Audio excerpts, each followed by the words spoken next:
Y bueno, la noticia más destacada a nivel internacional ha sido el cambio político en Siria. ¿Qué ha ocurrido? Cayó el régimen de Bashar al-Assad. Él y su padre tenían 53 años en el poder, un régimen bastante autoritario, feroz, duro con la población en un país donde habitan diferentes etnias y diferentes visiones religiosas. Assad era chiita de la corriente del Islam y según la mayoría del país, que son sunitas, pues había mucha desigualdad porque solamente se beneficiaba a la gente que eran chiitas. Entonces los sunitas se rebelaron. Pero esto viene, tenemos que irnos al 2011. Eso es fruto de la primavera árabe. Recuerden que cayó Túnez, cayó Egipto, cayó Yemen. Pero en Siria hubo un acuerdo entre Rusia e Irán y por eso Bashar al-Assad no caía. 11 años en una guerra civil, el país está hecho cenizas.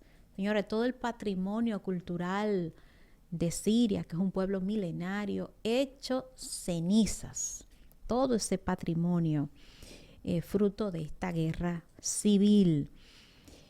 ¿Por qué Rusia le interesaba defender a Bashar al-Assad? Rusia tiene ahí dos bases militares, una marítima y otra aérea, que la necesita porque son sus únicas bases en Medio Oriente.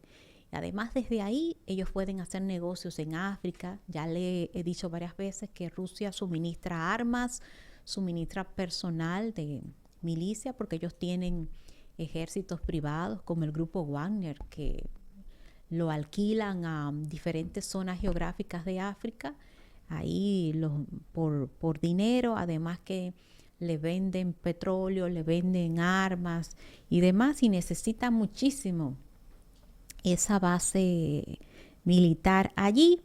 Y Irán pues necesitaba a Siria por las rutas subterráneas para mandarle armas a Hezbollah y también a Hamas y seguir ahí con su guerra de represalias junto con Israel.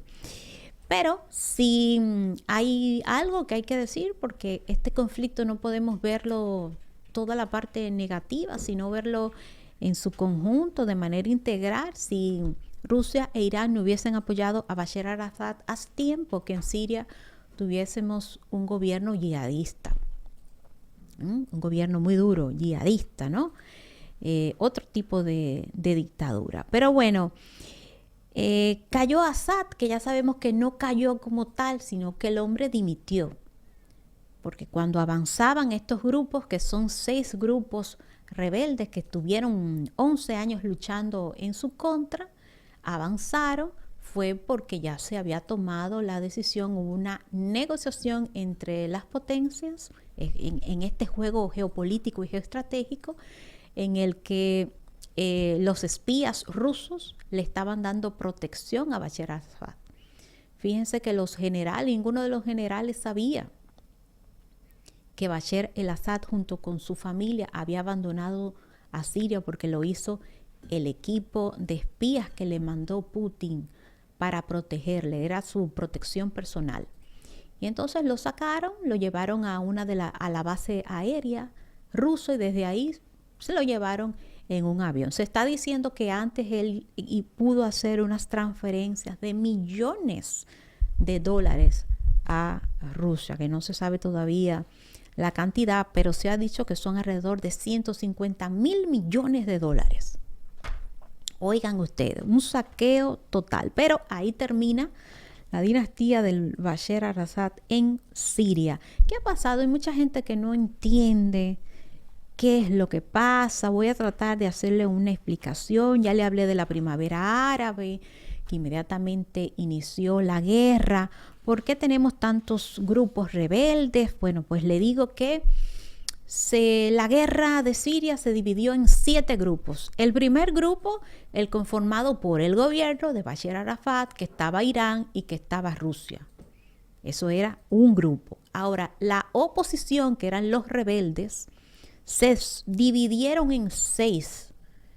¿Quiénes son esos 6? Bueno, tenían un solo objetivo: derrocar a Bashar Arafat, pero con intereses distintos. Y en esos intereses se unieron los países vecinos y se unieron las potencias. Se unió, por ejemplo, Estados Unidos, que estaba apoyando a varios bandos. ¿Por qué? Porque la posición geográfica de Siria es su mayor maldición. El hecho de que por Siria cruzan por su frontera importantes rutas comerciales que quieren ser controladas por las potencias, el hecho de que Siria tenga gas, tenga petróleo, pues eso lo hace apetecible. Y esa es la gran maldición de ese país, su posición geográfica. ¿Quiénes eran los grupos? Primero, los rebeldes estaban unidos, pero se dividieron. El primer grupo fue el Ejército Libre de Siria. Ese fue apoyado por los Estados Unidos, por la Unión Europea, que le daba armas y municiones. Después, ellos se dividieron y crearon el grupo rebelde islamita, el Ejército Nacional de Siria. Ahí se involucró Turquía.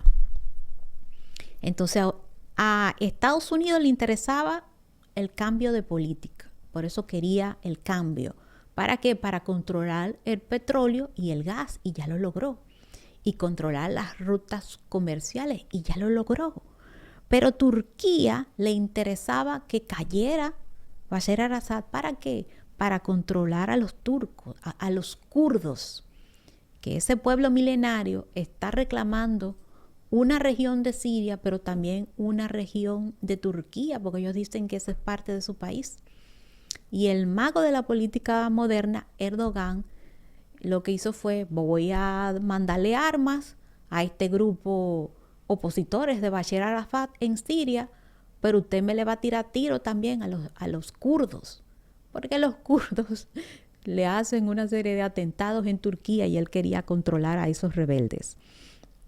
Pero también está unos grupos islamistas que son radicales, del Frente Nusra. ¿Ustedes recuerdan eso? Eso fue un frente yihadista que se habló mucho, era parte de Al Qaeda y que cambiaron de nombre, ahora se llaman el HTS, y esos son la gente que está gobernando ahora. Son terroristas. Lo que pasa es que la prensa del occidente ahora los llama rebeldes. La prensa del occidente, como son aliados de Estados Unidos, a pesar de que son terroristas, pero como son sus terroristas y le conviene con sus objetivos geoestratégicos, entonces ahora ellos son gente de confianza y que no son radicales y que se puede conversar con ellos. Ellos han prometido un gobierno de unidad, pero hay algunos cristianos que ya le cortaron la cabeza, porque también es un conflicto donde hay diferencias étnicas. Bueno, y ese grupo. El otro grupo es el Estado Islámico, ISIS, que Estados Unidos los han bombardeado en estos días. No tienen control territorial, pero sí tienen presencia, y ellos quieren un Estado Islámico. Está también el pueblo kurdo, que está reclamando una región que ya la tienen controlada. Donde están los pozos petroleros y donde está el gas, esa zona está controlada por los kurdos que recibieron dinero de los Estados Unidos. Ahí estamos viendo el mapa de la división que tiene ahora Siria. Y por último, el último grupo fue Siria Democrática, que es la unión entre los rebeldes sunitas y los kurdos. El tema es que la unidad política territorial de Siria se ha perdido por los intereses geoestratégicos de estas potencias. Siria está en este momento dividida, y la gran pregunta es si Siria va a volver a ser Siria, porque le han cogido su territorio. Y Estados Unidos va a tener que decidir si le van a dar la región que están reclamando los kurdos. ¿Qué va a pasar con eso? Porque Turquía se opone a los kurdos. O sea que hay decisiones que se van a tomar de ahora en adelante. Además de las diferencias que hay de las etnias, están los drusos, están los cruzados, que son los cristianos, y están también los kurdos, y todos son enemigos. O sea que la idea de lograr un gobierno que logre, ¿no?, respetar todas estas diferencias étnicas se ve cada vez más difícil, puesto que todas son enemigas. Y lo más probable que ocurra es lo que pasó en Libia, que tras el derrocamiento de Muammar el-Gaddafi, el país se dividió, cada rebelde cogió su zona y todavía ellos están peleando. Todavía hay una guerra territorial en Libia, pero el petróleo está en manos de la Unión Europea y de Estados Unidos. Es una pena, pero esa es la realidad de cómo este liderazgo mundial está llevando las relaciones internacionales. Y nosotros desde aquí, desde esta media isla, lo que tenemos que observar es cómo este tipo de conflicto implica la pérdida del Estado-nación, implica la pérdida del territorio de los estados. Y eso es lo que estamos viendo en Siria, una agarata con puño, cada cual está cogiendo su porción. ¿Qué posición tiene Trump con relación a Siria?